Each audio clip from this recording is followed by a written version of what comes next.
Уйгуры – самые сильные союзники Великой империи Тан. Именно уйгуры спасли судьбу династии Тан, но жадность наследного принца Лэхэна вынудила уйгурскую армию разграбить восточную столицу империи, город Лаян.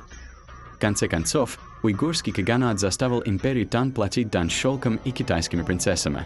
Чтобы понять уйгуров, сначала нужно посмотреть на их происхождение.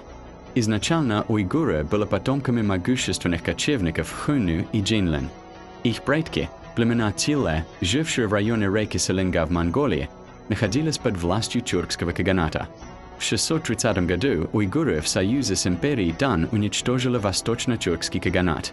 В 744 году Кутлук Билги Каган провозгласил Великий Уйгурский каганат. Танский двор преподнес ему титул Хуайжен Каган, Каган, милующий добродетелью. Уйгурский каганат был самой мощной кочевой империей, появившейся на монгольском плато. Отношения каганата с империей Тан достигли своего апогея во время восстания Ан-Лушаня в Китае.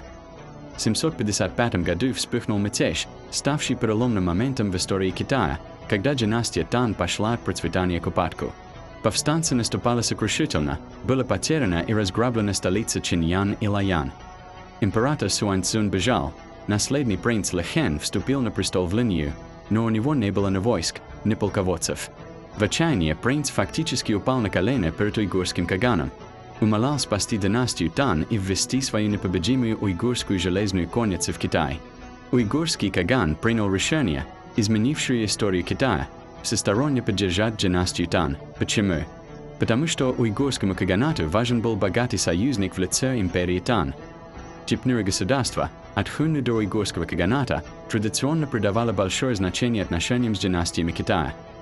Конечно, присутствовал огромный соблазн выгода, богатый Китай готов был платить любую цену за свое спасение. Наступило время решающих битв. В 757 году наследный принц уйгуров Маюнчур возглавил 4000 отборных всадников и вошел в империю Тан. Эта битва была невероятно ожесточенной. Уйгурская железная конница победила 60-тысячную армию мятежников. Уйгуры освободили столицу Чиньян, и принц Лэхэн пообещал полное вознаграждение после освобождения восточной столицы, города Лаян. Уйгуры освободили Лаян, но принц не торопился выплачивать обещанное вознаграждение. И уйгурская армия сразу же показала, кто здесь главный. 3 дня грабила богатый город Лаян. Город был полностью разграблен, бесчисленное количество женщин подверглось насилию, были опустошены даже правительственные склады. И это было только расплатой с уйгурскими воинами. Империя Тан стала платить дань уйгурскому каганату под видом покупки лошадей. Цены за лошадей были невероятно высокими, но династия Тан платила эту дань. Уйгуры поставляли до 100 тысяч лошадей в год, увозя взамен горы шелка. Что еще больше возмущало жителей Чиньяня, так это то, что уйгуры вели себя в столице как полные хозяева. Уйгурские послы безнаказанно убивали людей на улицах столицы, захватывали частные дома и даже открыто похищали чиновников. Спасители Великой империи Тан превратились в ее хозяев и кошмар для столицы Чиньян. Уйгурский каганат процветал, пока в 840 году на Великую степь не обрушилась невиданная засуха и мировая язва. Абсолютный гегемон Центральной Азии, господствовавший почти 100 лет, распался. Уйгурский каганат повторил судьбу своих предков, государства Хунны, которое также распалось от невиданных морозов в степи.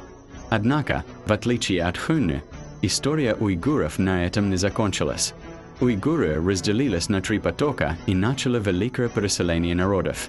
Небольшая группа двинулась на юг и присоединилась к империи Тан, другая мигрировала в коридор Хэси и создала уйгурский каганат Ганчжоу. Самая большая группа ушла на запад и основала 2 государства – Турфан и Декут и Кашгарское ханство Карахана. Это была очередная трансформация в истории уйгуров, от кочевых хунну до оседлых государств, от древних рун до уйгурского письма, от грозных воинов до главных торговцев на Шёлковом пути. Уйгурский алфавит стал государственной письменностью Монгольской империи и Маньчжурской китайской империи Цин. Уйгурская цивилизация и культура доминировала в Центральной Азии более 1000 лет. История любви и противостояния между уйгурским каганатом и империей Тан оставила нам глубокое историческое понимание. Уйгуры стали силой, повлиявшей на формирование китайской цивилизации.